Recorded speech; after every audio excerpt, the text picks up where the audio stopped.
Hello all, in this video we will be discussing interactive proof systems. Actually, interactive proof systems are used to give the polynomial analog probabilistic analog for the class NP. In the previous video we have seen probabilistic analogs for the class P, that is polynomial time complexity. So in this case, interactive proof systems are used to provide probabilistic analogs for the class NP. So we know that a problem is in class NP of take non-deterministic polynomial time to solve it, and also there exist very short certificates to prove its membership in class NP. For example, if a formula is satisfiable, that is if the formula is member of the class SAT, we know that to prove that, to give certificates for its membership in class SAT, we just need to give a satisfiable assignment. For example, x1 union x1 over x2 or x3, if this is the formula, we know that if x1 is equal to 1, x2 is equal to 0, x3 is equal to 0, this formula will give you value 1 and the output. That means this formula could be satisfiable. So this is the certificate for that. We can easily verify this. So all the certificate for membership in class NP are easily verifiable in polynomial time precisely.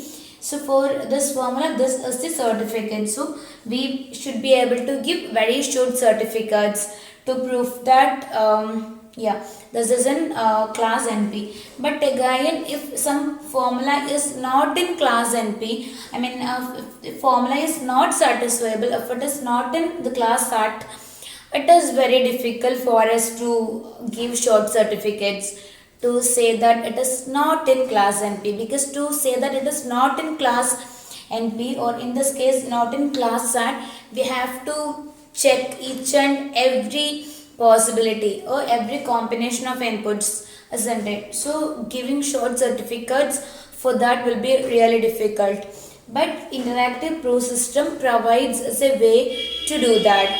So we will see that with the example of very classic grass isomorphism problem. Okay, let's see. So you know that two graphs are isomorphic.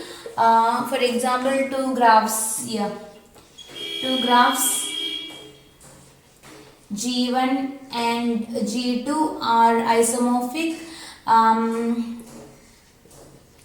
G2 are isomorphic if they have same number of vertices, same number of edges, and same kind of edge connectivity. Edge connectivity should be retained. Then only we can say that G1 and G2 are isomorphic. For example, if G1 is like this, A, B, C, D, E, and G2 is something like this, A, B, C, D.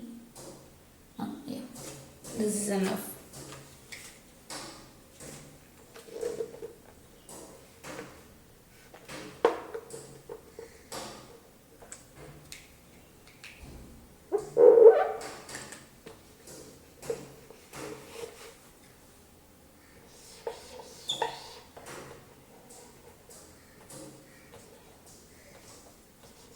If the graphs are like this, we know that we can say that both of them are isomorphic, because both of them are having same number of vertices, they are having same number of edges, and again the connectivity is also the same. For example, here there is 1, 2, 3, 4, 5 vertices with degree 2. Here also all these 5 vertices are having degree 2. So we can reorder them so that it can be regained. So these two graphs are isomorphic.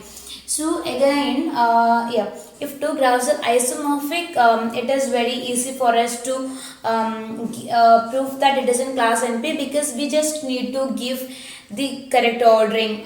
We can either or reorder G1 like G2 or reorder G2 like G1, because they are having exactly same number of vertices, exactly same number of edges, and same connectivity for same degree for all the nodes.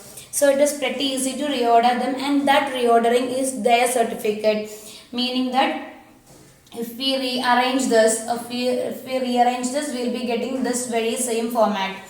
Okay, so that is all about yeah, isomorphism. But assume that two graphs are not isomorphic or no ISO. If they are not isomorphic, in usual cases we don't have a way to give short certificates for non-isomorphism between two graphs. But if you are using interactive pro system, that is very easy. So in case of interactive pro system, we have two entities, one as a verifier and another one as a prover. So prover has to convince, prover has unlimited processing power, and verifier has polynomial time computational power. Okay, so the prover should convince the verifier. Verifier need not trust prover, so prover should be able to convince the verifier that verifier regarding the membership of a particular string in a language. For example, these two graphs are isomorphic, something like that. So prover should be able to convince the verifier for this. So they can engage in a dialogue between them to do this, to make this possible.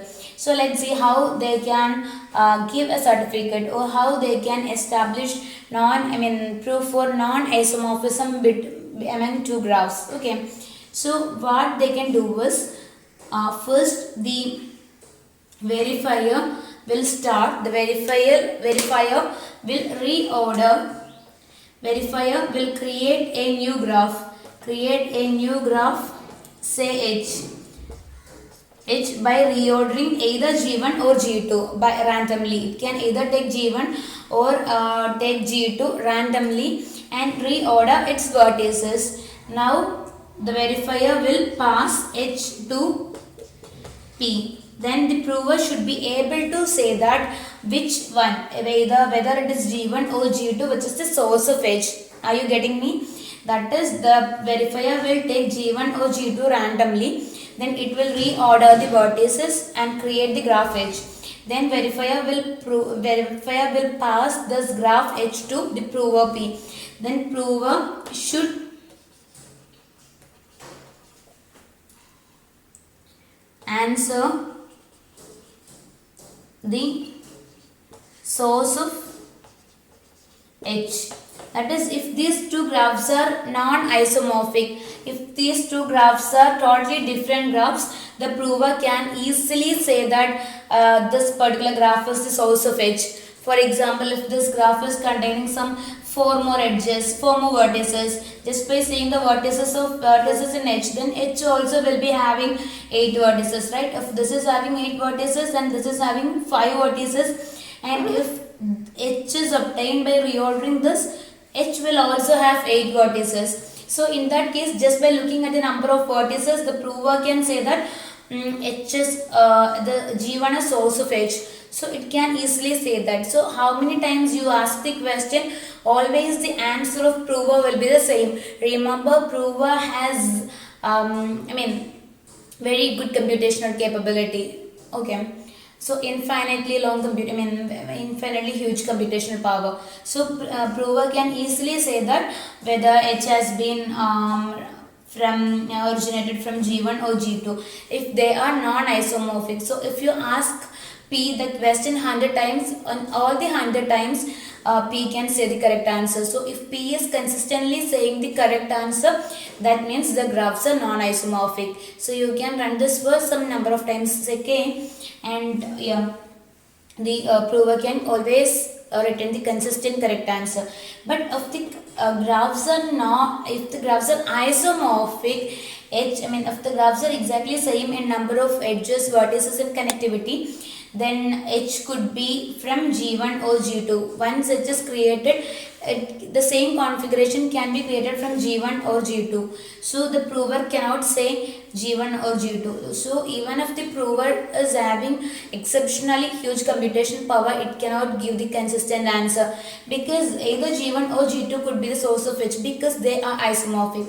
So if the prover could not answer consistently even with infinitely huge computational power, that means that the graphs are isomorphic, because nobody can say the source of H, when either both G1 and G2 can create the same graph H by reordering their vertices.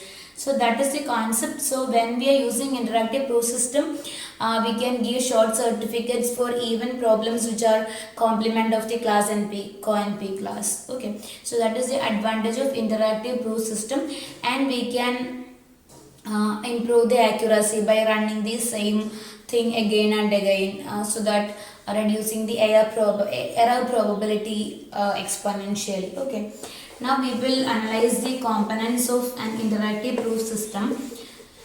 So this exchange of messages between prover and verifier is according to this particular protocol. For this case, this was the protocol, that is verifier first will be sending a reordered graph, then the prover has to say, so that is this exchange of messages or this dialogue is called a protocol. So we have verifier and prover. So in this case, the verifier started the dialogue. Okay, verifier and prover. In this case, the verifier started the dialogue and prover tried to convince the verifier. So verifier is having three attributes. First one is an input string. So for example, in the case of graph isomorphism, that will be the two graphs we need to check for isomorphism encoded as a single string. Okay, the second input is a random input. See, in the earlier case, this verifier had to choose from G1 or G2 randomly to create edge. So we will give some random input to make such choices. Okay. Next is partial message history. See, a function has no memory to remember the dialogues exchanged earlier. So we will be creating a string like hash m1, hash m2, hash m3, like this, and we will be attaching all the messages exchanged so far into this string. We will be appending all the messages exchanged so far into this particular string. So for the verifier, the last message would be either accept or reject. Okay, if the proof could be accepted, the last message will be accept. If the proof could not be accepted, the last message will be reject. And again, for the prover, we have the input string and also this partial message history. Okay, so this is the prover verifier. Then their interaction is denoted by V gives P. So the class IP is denoted like this. If some string W is element of some class A, the probability that the prover verifier interaction accept W is greater than or equal to 2 by 3, and where this prover is a very honest prover, that is even the honest prover which is not crooked will accept it with probability greater than 2 by 3, and if W is not an element of the language A, the probability that a very crooked prover, even a crooked prover can accept it with a probability less than or equal to 1 by 3. That is, even if the prover is very crude, it cannot accept it with probability more than 1 by 3.